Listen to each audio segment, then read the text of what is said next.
नमस्कार. मी आज नारळी पौर्णिमेनिमित्त नारळी भात बनवते. कढईमध्ये मी 1 ते 1.5 चमचा तूप घातलं आहे. तूप जरा थोडं गरम झाल्यानंतर तापलं की त्याच्यामध्ये मी काजू, बदाम, मनुका टाकणार आहे, तुकडे केलेले. लवंग टाकायची राहिली होती, ती टाकली.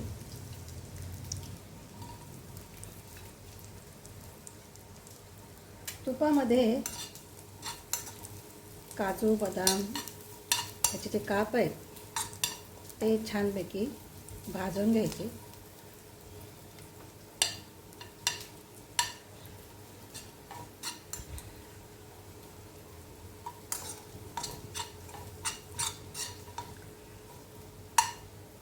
नंतर यामध्ये मनुका टाकणार आहे.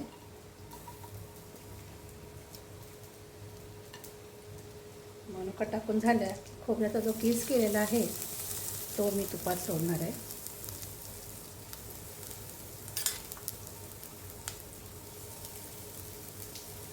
छोटी 1 वाटी तांदूळ घेतला होता, त्याचा भात शिजवून घेतला आणि त्याच वाटीच्या प्रमाणामध्ये खोबऱ्याचा किस, गूळ समप्रमाणात घेतलेला आहे.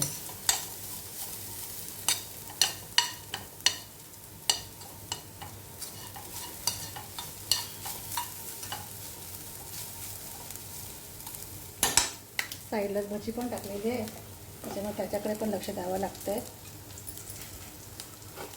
मंद गॅसवर जर आपण ठेवली भजी अशी तर ती कुरकुरीत होतात.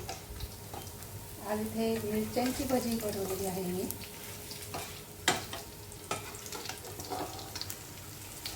छान खरपूस असा रंग आलेला आहे, तुम्ही पाहू शकता.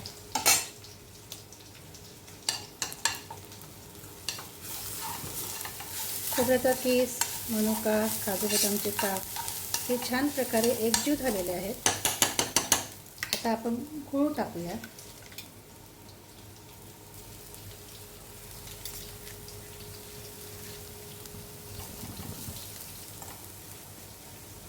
तुम्हाला जसं गोड हवं आहे त्याप्रमाणे तुम्ही कमी जास्त गूळ घेऊ शकता. हे छान प्रकारे मिक्स करून घ्यायचं.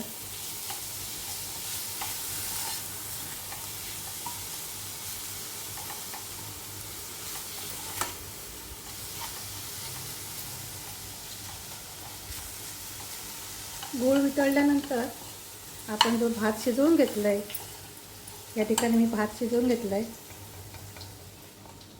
हा भात आपण याच्यामध्ये टाकूया कढईत सारणामध्ये.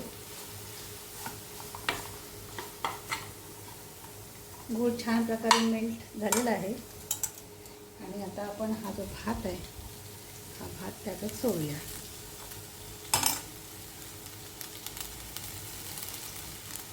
भात चांगल्या प्रकारे मोकळा करून घेतला की तो सगळं सारण छान प्रकारे मिक्स होईल.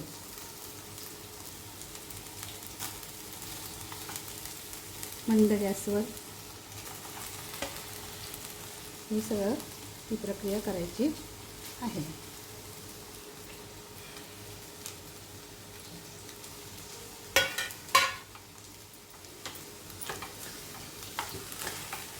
नंतर हा मिक्स करायचा.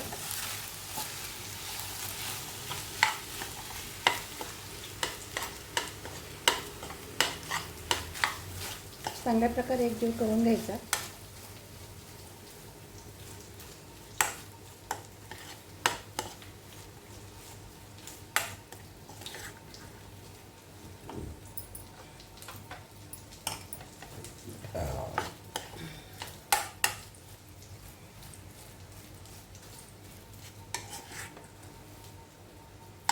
या ठिकाणी मी आंबे मोहर हा तांदूळ वापरला आहे.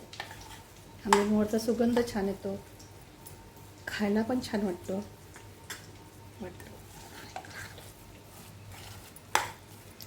छान प्रकारे एकजीव झालेला आहे.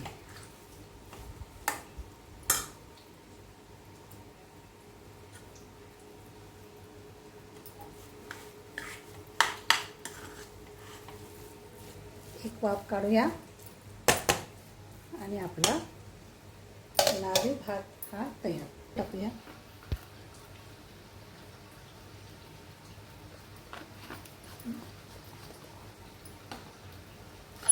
हां, तर या ठिकाणी मी हे एकजीव झाल्यानंतर वरून वेलचीची पावडर टाकलेली आहे.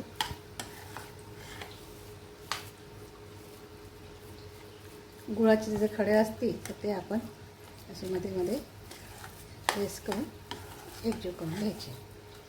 अशा प्रकारे माझा हा नारळी भात तयार आहे.